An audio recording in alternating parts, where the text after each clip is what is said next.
the title From Hard Rock Singer to Healer often brings people in who just want to know what the Grateful Dead were like, or the Rolling Stones, or Janis Joplin and I were Southern Comfort together, you know, all the stuff. But I'll try to bring a few metaphysics in, you know, every once in a while. So the ideas that I'm going to share with you are coming from some of my favorite moments.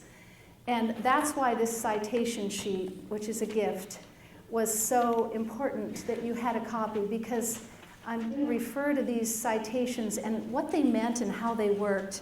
The citations are on one side, and then on the other side is a poem that came at a moment in my life when all the things of the past kind of flooded in.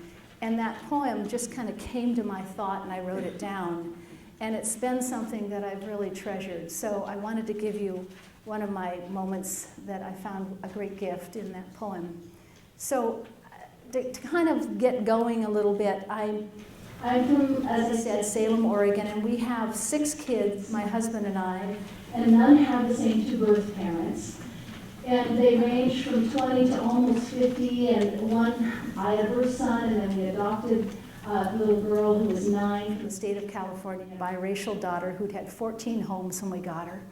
And she was going through a lot of stuff. And we worked with a psychiatrist for a year. And he saw some wonderful things happening, some healing happening in this little girl's thought and in her body and life.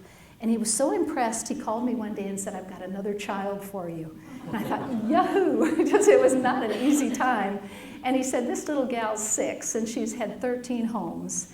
And she's been badly abused, and so on, and you're her last hope." So we did end up adopting Kate, and they said she would never attach because of the severity of the abuse. And not only has she attached, she's a student of Christian Science. She teaches in a Sunday school. She has a beautiful husband and 3 kids, and she's just adopted a little biracial son. So those are 2, and then we had 1 birth daughter. And then my son had some tough issues with addictions, and we ended up raising his 2-year-old daughter, who's now in her 20s. And then he had an affair with a heroin addict, and she abandoned the 2-month-old, and we raised him. So, and then we have, I think, 16 or 17 grandkids. It depends on who we count. And somewhere around 5 or 6 great-grandkids. Again, I kind of quit counting, because if they walk in the door, they belong to us. You know, it's kind of one of those homes.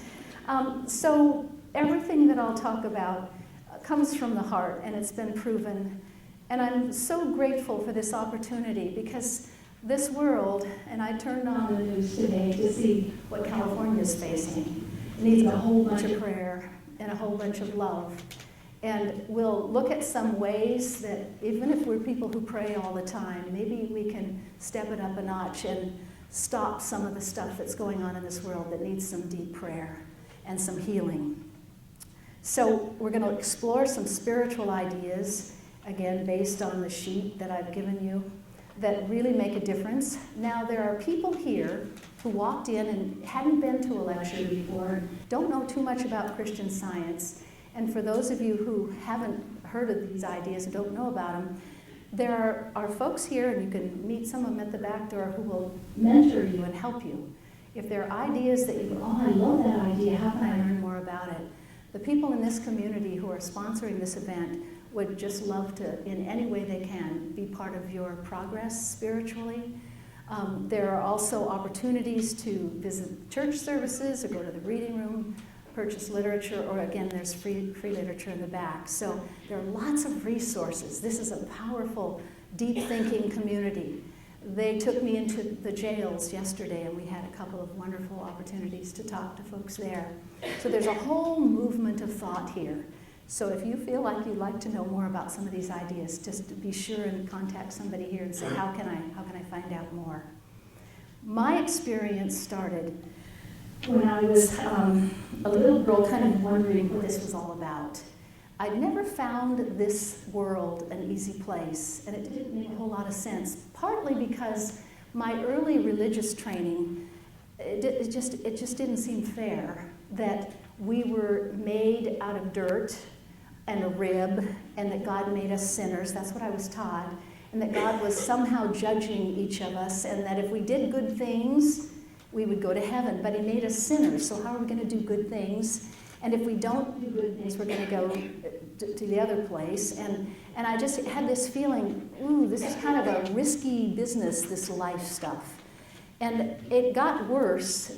Dad had an alcohol problem, and he started drinking, so it was a tough situation. There were mixed feelings about life, and then Dad's drinking, and we started moving, and by the time I was 15, we'd moved 20 times.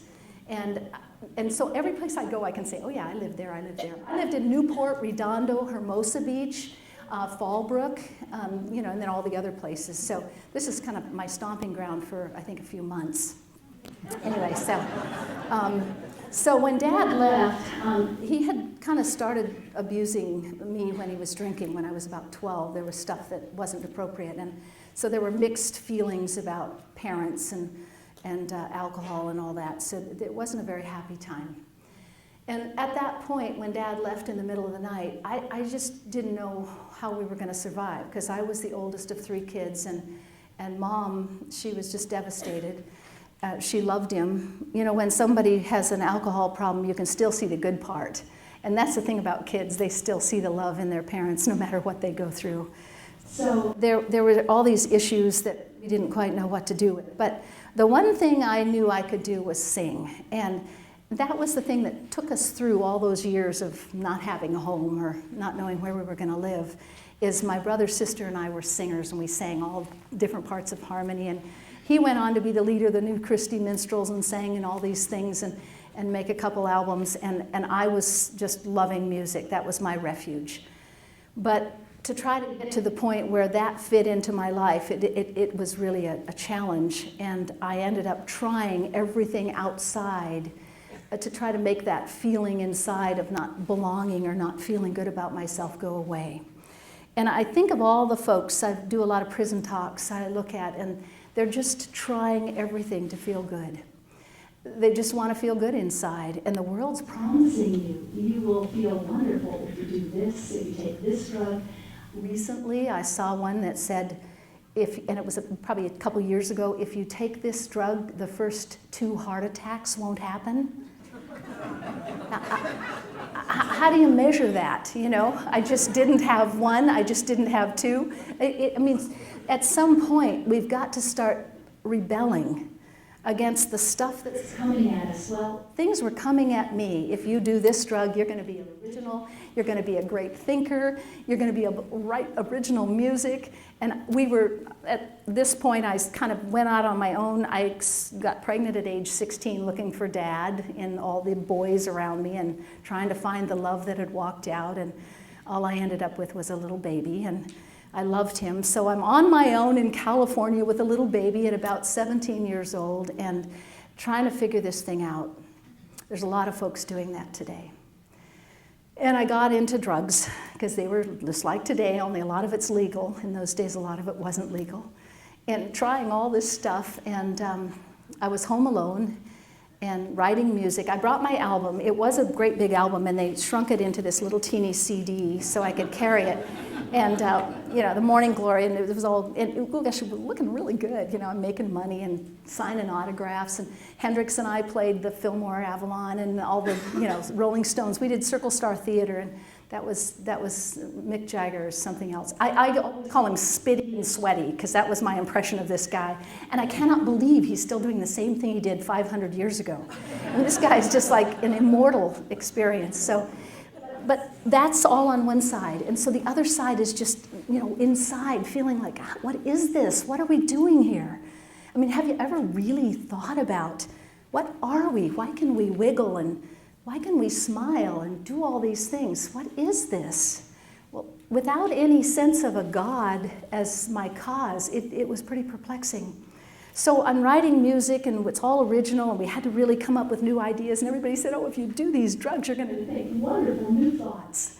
And I wanted to think new thoughts, of course. So I got into some stuff that wasn't so good, trying to feel good inside and get new ideas. And I was home alone, and I overdosed on LSD with my little boy in the room. And without going into the whole story, I opened the Bible 3 times at random, thou shalt not commit adultery, which I was living with one guy and married to my first husband. And during that turmoil and fear of that overdose, I ended up turning to God and listening for the first time to something outside of myself. I thought I was this DNA package, and that I had inherited addiction, behavior, feelings of injustice, everything from this family situation. And for the first time, in the fear and panic, boy, there's nothing like suffering to make you listen. In this suffering and fear, I turned beyond myself and I listened while I opened the Bible the 3rd time to this passage, thou shalt not commit adultery, and it was like it was speaking to me. It was darker than the other words on the page, and I turned to this presence I figured was trying to communicate with me, and I said, what's adultery? I had no idea.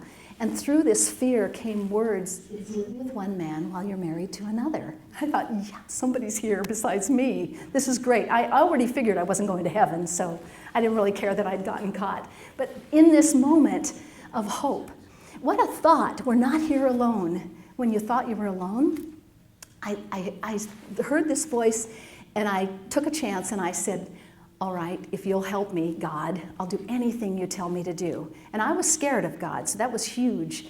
And at that moment, the drug trip stopped. And I thought I had died. I felt so much love. It was the beginning for me of a recognition that there's more going on here than we can see with our eyes. And that what's going on here is an unconditional love. A love that speaks to us wherever we are. Now, I hadn't done anything wonderful to deserve that healing of the overdose. I hadn't been studying the Bible, I hadn't been reading my lesson, I didn't go to church, nothing. And yet I was receptive. So that receptivity is an opening that the Christ presence, the love that is called the Christ, just pours in when we're receptive. That open heart, that open mind. So I called a lady who was the mother of the man I was living with. He'd gone to Sunday school in the Christian Science Church. Even though he was doing drugs and smoking, drinking, he still had something special that he'd learned about God and man. And she gave me a copy of Science and Health, and she told me what this book does is it opens up the Bible. It makes it practical. It proves through our lives that what Jesus taught and did centuries ago still works today, and that Christ presence belongs to everyone. And for me, this was kind of a whole new world that began to appear. And over the next year and a half, I started experiencing things that I had never experienced before. Healings, one after another. My family started having healings as my thought began to change. Some of the ideas that I read were, the first on your list, God created man in his own image. There's a second account of creation, and it's Genesis 1. And that God created him good. He made everything he made good. That was a whole new account of creation. That thrilled me. That meant that addictions or poor relationships or lost dads, none of these could be part of a good creation. And I began to think. I love the first line in Science and Health said, the time for thinkers has come. And I wasn't about to follow a whole bunch of people who were a religion, because I didn't need that. I'd already been in one of those, and it led off a cliff. It wasn't very good. So that thought was wonderful. And then Jesus. Science and Health taught me a new view of Jesus. I was taught he was a piece of God that somehow came down in the form of flesh. And it didn't make a whole lot of sense to me that an infinite love could become a little finite body.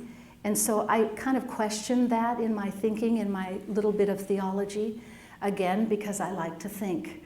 But Mrs. Eddy's idea of Jesus just made sense. And she said that, says in Science and Health, and I paraphrase this, that Jesus was the name of a man who lived many centuries ago, and it was a common name, just like Tom or Joe would be today. And because Jesus had no birth dad, because he had a virgin birth experience, he was tuned into spiritual reality more than you or I. He could see things we can't see yet. And Mrs. Eddy's idea of God was, as the Bible says, infinite love, ever present, infinite, ever present mind, life right in the place we're sitting, not just far away in a future time, but right here. And that love is seen in spiritual qualities like tenderness and kindness, beautiful originality, qualities that you can't see with your eyes, but you can see expressed. And so what Jesus represented was the idea that right here is the presence of God, or the Christ presence. And he saw things so clearly. It says here, Jesus beheld in science the perfect man who appeared to him where sinning mortal man appears to mortals, and so on. So he could see things because he had this wonderful closeness to God that you and I don't see yet. But he said, you have the same relationship. He said, our Father, which art in heaven.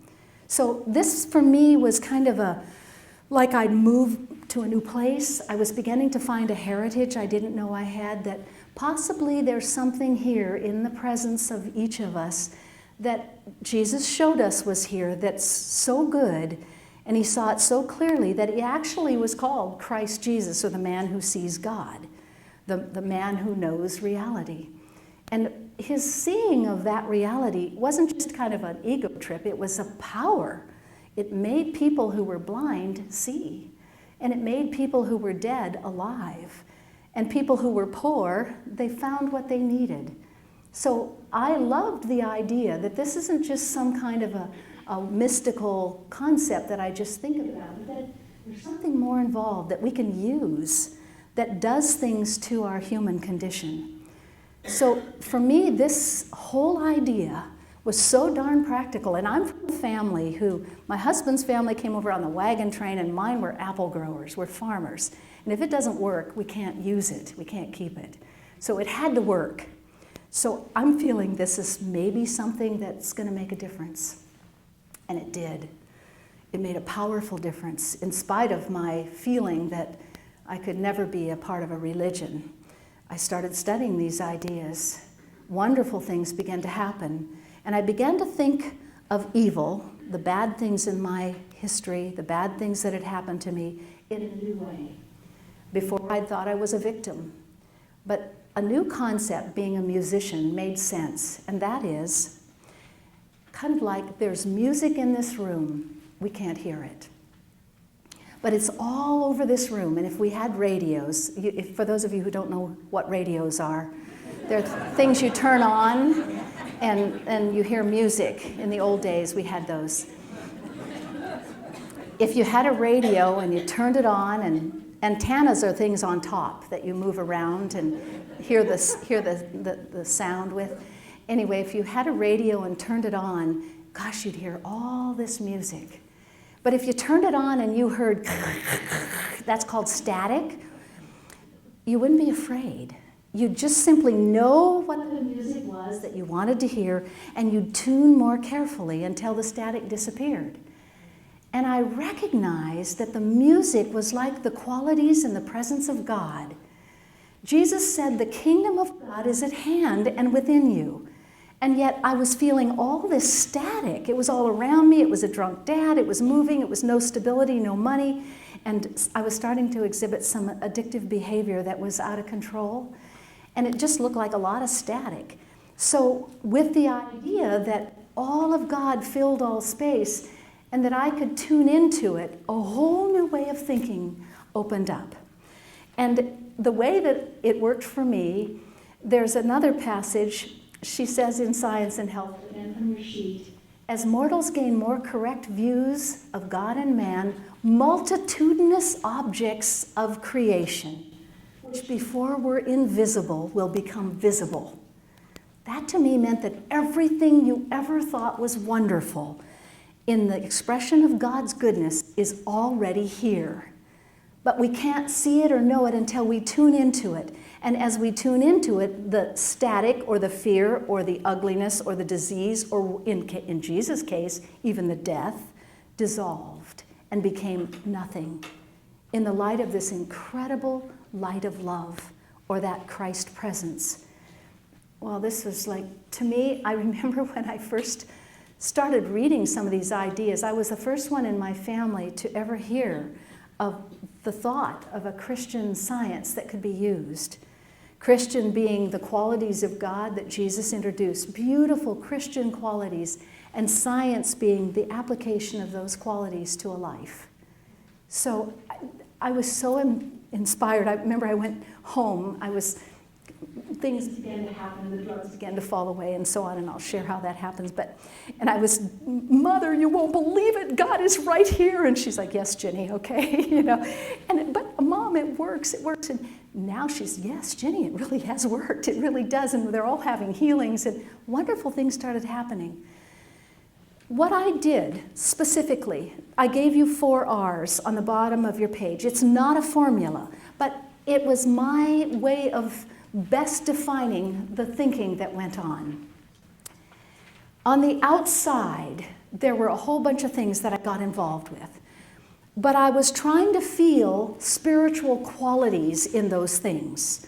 When I smoked cigarettes, I wanted to feel something of God's qualities. What did I want to feel when I smoked? Comfort, peace. Those are good spiritual qualities. But the cigarette inside the tobacco rolled up, who did that first? Rolled up a dried weed, let it on fire, and sucked in who did that? What is that? So I wanted something legitimate, but I'd been fooled to think that. And then there was the acid, a little white tablet that said, I can give you originality. Where in that thing? Why would I give permission to that for a spiritual quality? And all the other stuff, stealing, why would I think that taking something that's material would give me a sense of my abundance and my value? So what I did is I looked at all these things, and there was a whole bunch of stuff. And I didn't beat myself up because I'd already done that for a number of years. But I got honest. I was not a bad girl. People who do bad things are not bad people. They don't know what else to do. People who get drunk are trying to get rid of some feeling inside that's hurting them. And they don't know what else to do. People who get high want to feel good. They want to feel alive. And so for me, it was being kind to myself and being honest. I looked at everything I was doing, and I did what Mrs. Eddy says, again on your sheet, metaphysics resolves things into thoughts and exchanges the objects of sense for the ideas of soul. So with every object on the outside that I thought I needed to get something of God from, and we're all doing this, whatever it might be, I thought about the spiritual quality that I was trying to get.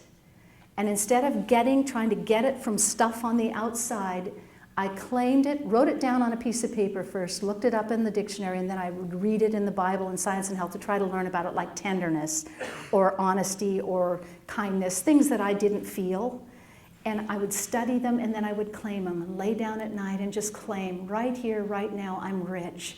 I'm filled with God's qualities. They're right where I am. But in order to do that, I had to tune to those qualities, claim them, and not be afraid of the static, the fear. And gradually things started happening in a beautiful way.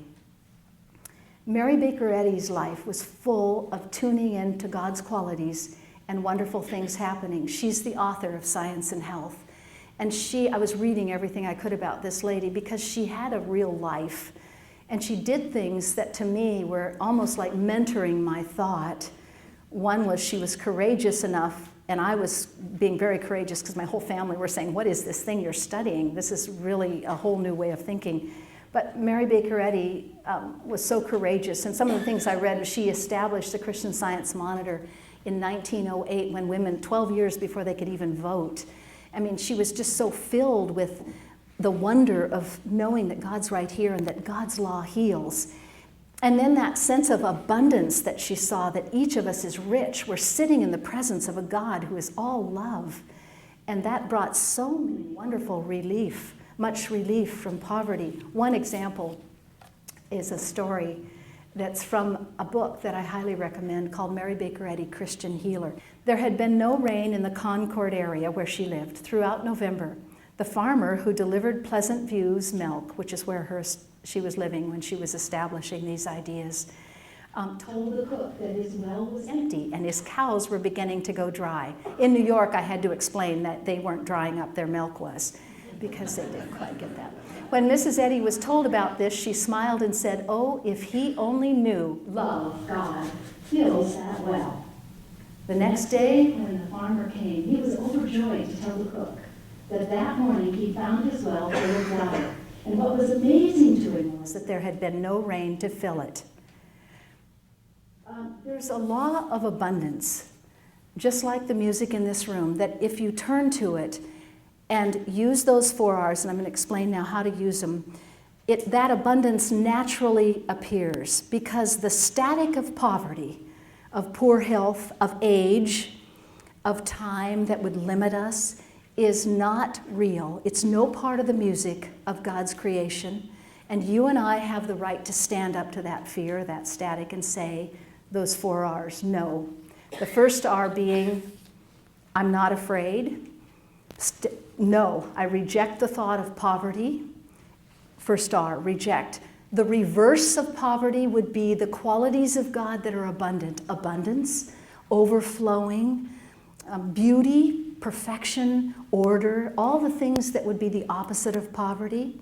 So, no, we are not poor. We are abundant, overflowing, good, loved, cherished, and then replace right here, right now, or right in our government, or right wherever the poverty says it exists. Thank you, God.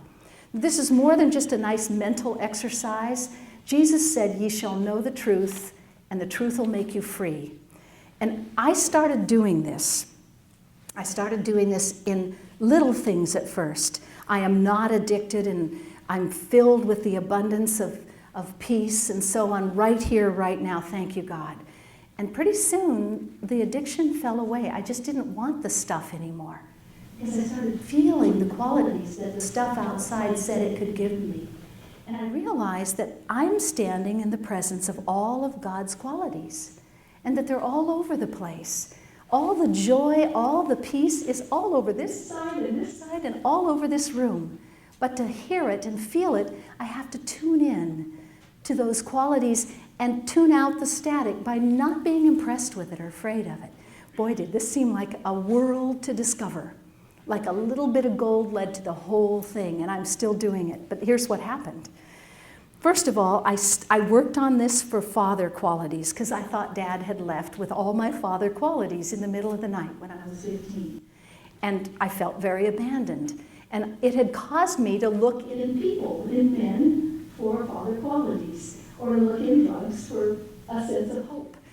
And so what I did is I made a list of father qualities, and I began to claim them, look at them, read them, study them, tune into them, and feel them, and then express them. And pretty soon, my world started changing. Mother got married to a new man. He adopted me. I met a man. I married an army chaplain, which is totally in another world for a hard rock singer, but it was interesting. 4 years later, we're still working on that. But anyway, so this wonderful sense of fatherhood. And what I found is not only did it make me feel rich, but if you get a new sense of your abundance, of your fabulous, healthy identity, everyone your thought rests on is blessed. Everyone in the entire universe your thought rests on is blessed. And so I was thinking about father qualities, and for a number of years, I didn't know where Dad was. He disappeared. And every once in a while, I'd think about him and miss him. He had a wonderful, warm side when he was sober. And so I just never quit embracing him in my prayer, but I had moved on, and I had a new dad and a new husband, a new life. And one day I was in North Carolina. My husband was in the Army as a chaplain, and he was stationed in Fort Bragg. And I was sitting on the sofa thinking about father qualities.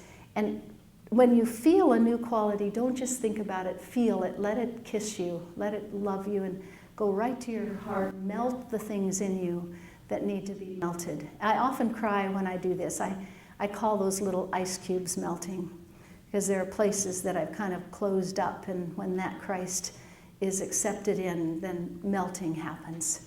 That used to happen a lot with our kids when we adopted them. I just hold them for a long time. So I was sitting there thinking of father qualities and just really yielding to the fatherhood and thinking of all the fabulous qualities a perfect dad would express. What qualities would a perfect dad express? Can you help me and I can get a drink?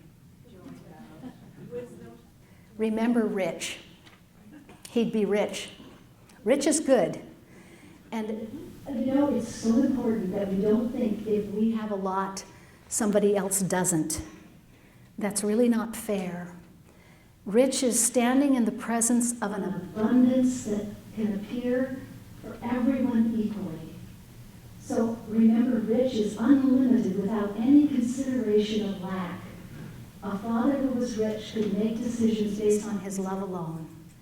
So I wrote those qualities, many of it I heard you say, and I included rich, abundant love.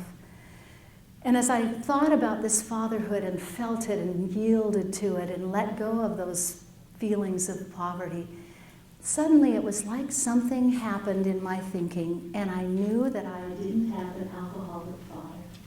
That alcoholism was like static. It was no part of God's man, God's blessed, loved child. And I remember thinking it was like a puppet with no strings. It just kind of went by my thought, and I let it go, and I sat there and cried. It was like the alcoholism was just lifted off my heart. And it was about a year and a half, and this was in September. Our daughter was born in July, so I knew exactly when this happened. It was such a powerful moment for me. And about a year and a half later, my husband was sent to Korea, and I moved to California from North Carolina to be by my mom and my new dad. And I got a call, I was in this little apartment, from my birth dad.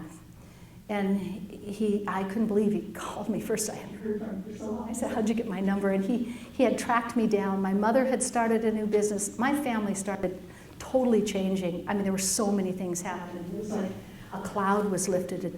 Mother went from having nothing to starting a big business, big employment in 26 offices. It was just amazing on a little teeny investment. It was a placement agency. So anyway, he tracked me down through my mother. And he said, Ginny, I had to call you. Something happened to me a year ago last September, and I think it had something to do with you. Now, Dad was real in tune when he was sober, and we had a real neat connection. And I knew immediately, it was that moment in September when I'd had that revelation, and when I'd really seen my fatherhood as good. And he said, I said, what happened? And he said, and he started crying. He said, I was laying by the side of a river. I'd been a bum. You have 2 half-sisters.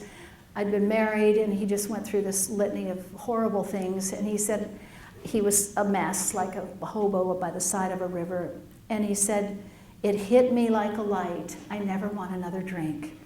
He said, I reached in my pocket and I found a coin, and he said, I'd been penniless. I don't know where it came from. And I hiked up this grassy hill, and I went to the phone booth, and I called Alcoholics Anonymous, and I asked him to come and get me. And he said, the funny thing is I haven't wanted a drink since. Did you have something to do with this? I had no idea that the power of knowing the truth is really what Jesus said would happen. He says it'll make you free. And he said that because he loved us. He loved with a love that has been honored for over 2,000 years for a reason. We can't seem to forget that wonderful example of love. And so I told Dad what had happened. I told him about my study of love, about my appreciation of a new sense of being. And he, of course, and I were both in tears, and he said, I knew it had to be something like that. I'd tried all those years to overcome alcoholism, and I couldn't. And Dad, and I didn't know where to put this. I didn't feel very wonderful. I didn't have anything that made me special, I thought. But the one thing I had is I'd learned that God loves us and that he speaks to us. And I'd begun to hear God's voice in my thinking, and I always knew it was God's voice because he calls me sweetheart. And so I turned to God in the middle of this dad experience, and I said, what is this? What's going on? This is like the Twilight Zone or something. And he said, if I be lifted up, I found out later it's from the Bible, if I be lifted up, will draw all men unto me. Ginny, you were lifted up above your belief in an alcoholic dad, and that freed him. And I thought, well, I don't know how to do so many of the things I want to do, but I do know how to be lifted up. I do know how to do this. I do know how to say, Father, take me and tell me what to do. And I realized in that moment that that's all I have to do to be the child of God. And for 22 years, Dad and I talked. He did meet my husband and my children, but we didn't. He lived in another state. I never told him I was adopted by a new dad, and I still have a dad and mom. They're wonderful. But he never wanted another drink, so he wasn't a recovered alcoholic. And he devoted the rest of his life to helping recovering alcoholics through AA, through art. Now, this was wonderful, but there's more. I had these moments in my thought where I'd really messed up. I'd hurt my son. I'd been hurt. I'd gone through a lot of stuff that wasn't so wonderful. And I didn't know how I could let those go, because every once in a while I would hear a song that would bring back something, kind of like all this stuff was under the surface. And I just prayed, God, show me how I was innocent yesterday. Where do I put Dad? Where do I put the things that others have done to me? Where do I put things that, politicians have done, or this manhunt man? Where do we put that stuff? What do we do with that? And this is the thing that came to my thought. It was such a gift. And it's like this. It just came like a little story.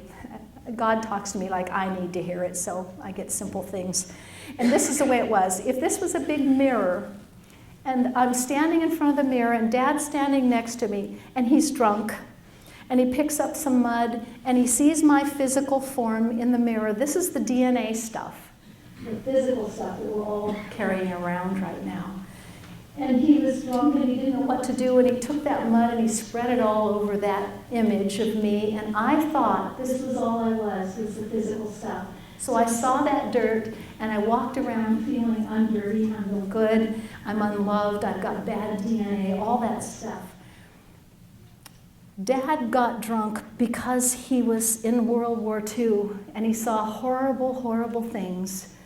Our military people, 20 are killing themselves a day because they saw things they don't know what to do with in their thinking.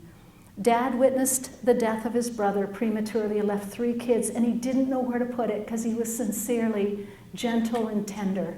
So drink for him was his way of trying to escape. And in drunkenness, the closest thing to his heart, his oldest daughter took the brunt of his drunkenness. And I realized that muddy image was not me. You're not DNA, it came to my thought. You're not blood and bones and flesh. You're the qualities of God you tune into and express. You're the joy that comes from this presence of God and makes your lips smile. You're the kindness that allows you to help someone on with their coat. You're the creativity that allows you to dance. You're the qualities of God that come together as you, each one of you, like a snowflake, in a way that nobody else's qualities come together. You're one of a kind. And you can't slap spiritual qualities. You can't molest tenderness. It's a quality of God. That precious fatherhood had never been touched, I realized, by the death of those dear, dear servicemen. Their life was more than the matter that looked dead. Their life was their individual expression of God. And this is heavy stuff for me. But what better idea than what Jesus showed us is true in the raising of Lazarus, or all the others who looked like they died.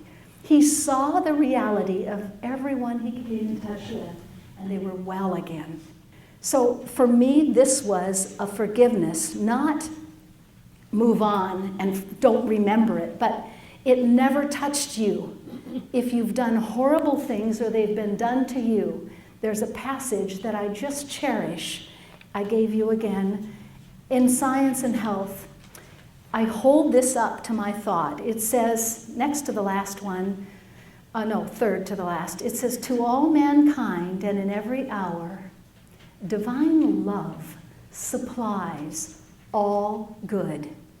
So in that hour, when those dear LA policemen looked like they were shot or killed or wounded, there's another thing going on. And that, according to Jesus, is the kingdom of heaven. Now, this sounds so radical, and it doesn't mean we ignore arresting and taking care, but there's a mental atmosphere that we bring that brings healing and solutions when we know the truth. And it's powerful. It really changes the physical stuff, because this stuff is like putty. It doesn't know what to do without the intelligence that moves it in the right direction. This works for me in ways that I never imagined. This little girl, I was beginning to pray with these ideas, and my dad got healed, and my nephew got healed of a broken shoulder blade, and it was protruding, and it was next day it was well, and I'm just thinking, whoa, this is like, there really is good here. The Genesis is true. I'm so excited, and over the years, things started happening. Well, then I'm just kind of beginning to start to think about helping others. That's kind of scary. You know, I barely help myself. I'm thinking that this little gal, a junior in high school, she called me to pray with her. Now, I didn't feel very qualified, but I know how to be a child in God's care. I love the Lord's Prayer, Our Father, which art in heaven. And then Science and Health. If you don't have one, please get one. Page 16 and 17. It has the Lord's Prayer with its spiritual interpretation given by Mary Baker Eddy. The sense of it was so powerful, it really made a difference. It was Our Father, which art in heaven. And then she says, Our Father, Mother, God, all harmonious. It doesn't say just Lutherans or Catholics or Christian Science, but all harmonious. So this little gal called me and said, I've got to take a test tomorrow, and I can't get any math problems right. My family, they just don't get math. And it's a big test. It's going to determine if I get into college, into this special college, if I don't do well. And I've never done well in math. Will you pray with me? Well, the first thing I had to do is pray that I'm not afraid.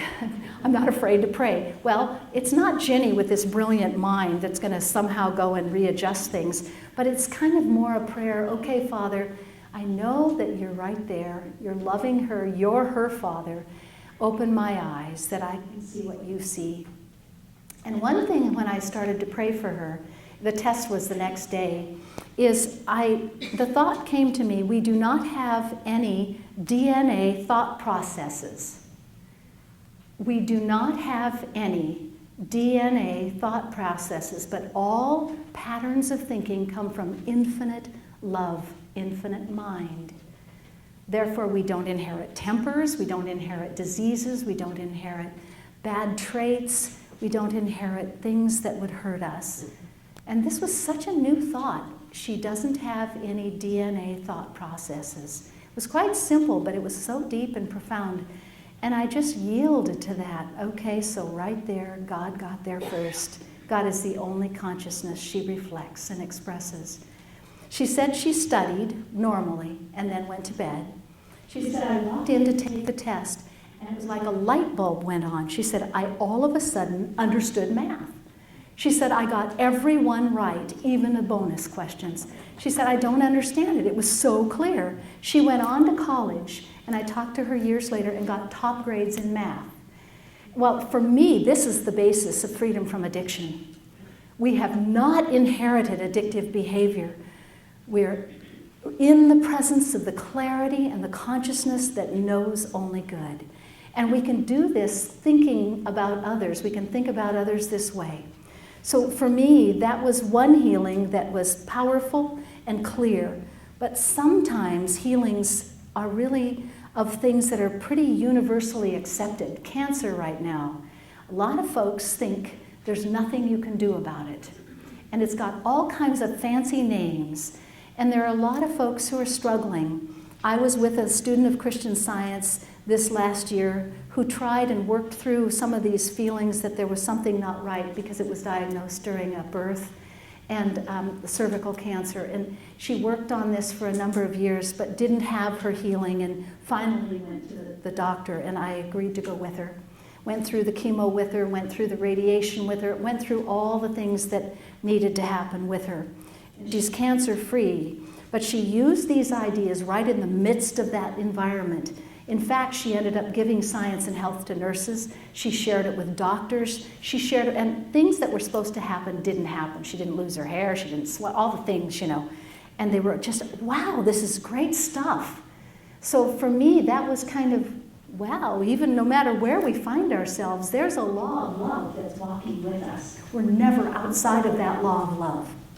But sometimes, wow, I've seen it's really powerful, and the medical stuff doesn't have to be involved at all, like with my dog, Great Dane. Anybody here ever own a Great Dane? One person, two people are cool. Sorry. It's like, they're not dogs. They're the reason that dog is God backwards. They're like amazing. Well, I had this little dog. I've had a couple of them. And this one was like this big and red when we got him, named Brick. And I loved Brick. And I share this. It's part of a healing lecture I give. But it's so wonderful because he was so filled with God's qualities. He was loving and flexible and forgiving and joyous, all the God qualities of a fabulous dog. Well, cats are okay too, but dogs, you know, they're just something else. Anyway, and this one, well, it shed a little bit, but anyway, so wonderful dog qualities. At 4 months old, I took him to get his rabies shots, which was the Oregon thing to do, and the vet called me and said, oh, I've got terrible news. He has a large growth in his mouth. Can I do a biopsy? And I said, okay. A 4-month-old Great Dane is the cutest thing in the whole world.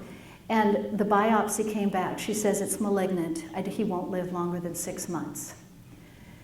And it was like something was just screaming at me, and those 4 R's came into play. Your dog's gonna die, and boy, was I ticked.